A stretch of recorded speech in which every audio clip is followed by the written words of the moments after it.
Sa detalye ng ating mga balita, inilunsad ang makabagong Test the Skills Passport mobile app para gawing digital at mas mabilis ang pag-asenso ng skilled workers na pinangunahan mismo ni Pangulong Ferdinand R. Marcos Jr.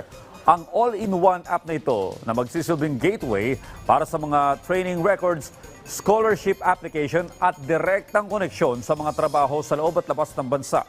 Ang detalye sa report ni Kenneth Pasyente. Nagtapos ng Electronics Engineering si Lester, pero para mapahusay pa ang kanyang kakayahan, kumuha siya ng short course na Mechatronic Servicing sa TESDA. Bagay na malaking tulong anya sa kanya para mapabilis ang kanyang paghahanap ng trabaho. Bago po ako mag-enroll sa TESDA, talagang wala pa po akong alam. Kahit na graduate po ako, aminado po ako na kulang pa yung kakayanan ko. Kaya nung naisip po yung TESDA po, yung makakatulong sa akin para ma-enhance lalo yung skills ko.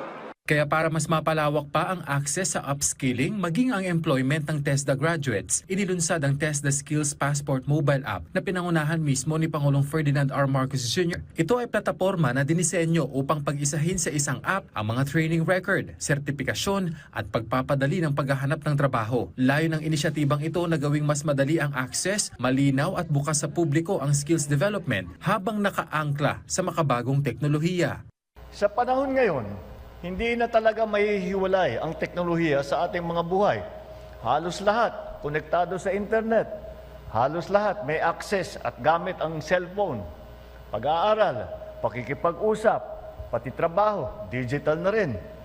Kaya't gagamitin natin ang teknolohiya at ang pagkakataong ito upang makasabay sa takbo ng panahon at mapalawak ang oportunidad para sa ating mga kababayan.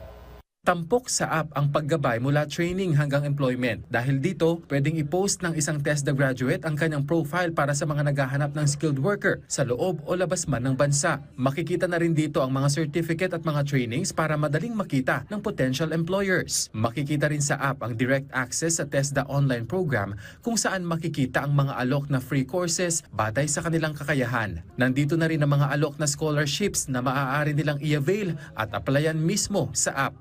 Tinanong ko nga kay Seki ko kung kung ako ay employer, paano ako nakakasiguro na yung mga pinapakita na sinabing dinaan ng training ay totoo. Ay yun lahat ng impormasyon dito ginamit na natin ang blockchain para maliwanag na maganda at totoo lahat ng impormasyon na inyong binibigay.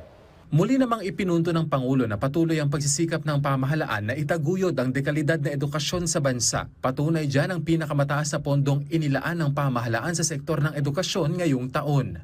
Asahan ninyo na kami sa pamahalaan ay hindi titigil sa trabaho upang tulungan na kayo ay guminhawa ang inyong mga buhay.